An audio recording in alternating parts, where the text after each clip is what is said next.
Assalamualaikum warahmatullahi wabarakatuh. Yang terhormat Bapak Profesor Ali Amran, MPD, MA, PhD, sebagai dosen pembimbing akademik. Yang terhormat Bapak Dr. Riga, SPD, MSI, dan Ibu Dr. Desi Kurniawati, SPD, MSI, sebagai dosen pengampu mata kuliah Metodologi Penelitian Kimia. Yang terhormat Bapak Budi Oktavia, SSI, MSI, PhD, selaku Ketua Prodi Departemen Kimia FMIPA Universitas Negeri Padang. Baiklah, pada kesempatan kali ini saya akan mempresentasikan proposal penelitian bab 1 yang berjudul Analisis kadar surfaktan anionik pada air Sungai Batu Busuk dengan metode spektrofotometri visible. Latar belakangnya yaitu, air adalah sumber daya alam bagi manusia yang digunakan untuk melangsungkan kehidupan. Kebutuhan rata-rata air bagi manusia adalah 60 liter per hari untuk segala keperluan hidup. Sungai merupakan sumber mata air yang mempunyai fungsi serbaguna bagi kehidupan manusia, antara lain untuk sumber irigasi, transportasi, mandi, mencuci, dan minum. Namun, kualitas air sungai kian terancam karena kualitas air di sungai tersebut tidak layak akibat limbah, sehingga memicu timbulnya penyakit akibat kondisi air yang sudah tercemar. Limbah cair berasal dari industri yang berskala besar maupun kecil. Salah satunya adalah limbah deterjen. Deterjen adalah bahan pembersih yang terbuat dari campuran bahan kimia dan sering digunakan dalam industri, aktivitas rumah tangga, dan laundry. Terdapat 3 komponen dasar pada deterjen, yaitu parfum, bahan pemutih, dan surfaktan. Limbah cucian rumah tangga mengandung deterjen berbahaya yang dapat membentuk lapisan tipis di dalam air, yang menyebabkan penurunan transfer oksigen dan mengganggu kesehatan manusia. Surfaktan merupakan molekul organik 2 bagian yang memiliki karakteristik berbeda. Bagian hidrofilik dari surfaktan lebih menyukai air, sedangkan bagian hidrofobik lebih menyukai lemak.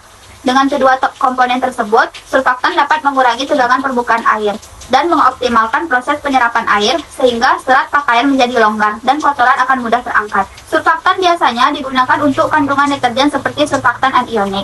Nah, surfaktan anionik merupakan surfaktan pada bagian alkil yang terikat dengan anion. Surfaktan anionik banyak ditemukan pada pembersih, produk kosmetik. Karakteristik pada surfaktan biasanya bersifat antifilik, yaitu senyawa yang mempunyai 2 gugus berlainan dengan satu molekul, antara lain gugus polar atau hidrofilik dan gugus nonpolar hidrofobik yang dapat menyatukan gugus polar yang berbeda. Analisis kadar surfaktan anionik dalam sampel perairan banyak menggunakan metode spektrofotometri UV visible. Nah, berdasarkan latar belakang tersebut, saya tertarik untuk meneliti tentang analisis kadar surfaktan anionik pada air Sungai Batu Busuk dengan metode spektrofotometri visible untuk memberikan informasi mengenai kadar surfaktan anionik di Sungai Batu Busuk, sehingga dapat dijadikan sebagai parameter dalam menentukan kadar kualitas air Sungai Batu Busuk. Berdasarkan latar belakang tersebut, maka didapatkan identifikasi masalah sebagai berikut.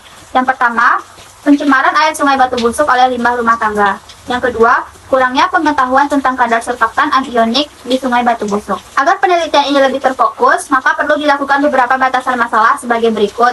Yang pertama, penelitian ini hanya berfokus pada kadar surfaktan anionik pada air Sungai Batu Busuk.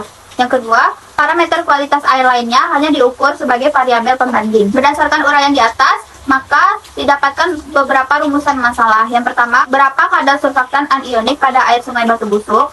Yang kedua, apakah kadar surfaktan anionik pada air Sungai Batu Busuk melebihi batas baku mutu yang telah ditetapkan? Tujuan diadakannya penelitian ini adalah yang pertama untuk mengetahui kadar surfaktan anionik pada air Sungai Batu Busuk, dan yang kedua untuk membandingkan kadar sungai surfaktan anionik dengan batas baku mutu yang ditetapkan. Manfaat dari penelitian ini adalah yang pertama memberikan informasi tentang kadar surfaktan anionik di Sungai Batu Busuk, dan yang kedua memberikan informasi tentang perbandingan kadar surfaktan anionik dengan batas baku mutu yang telah ditetapkan. Sekian presentasi proposal bab 1 saya. Terima kasih.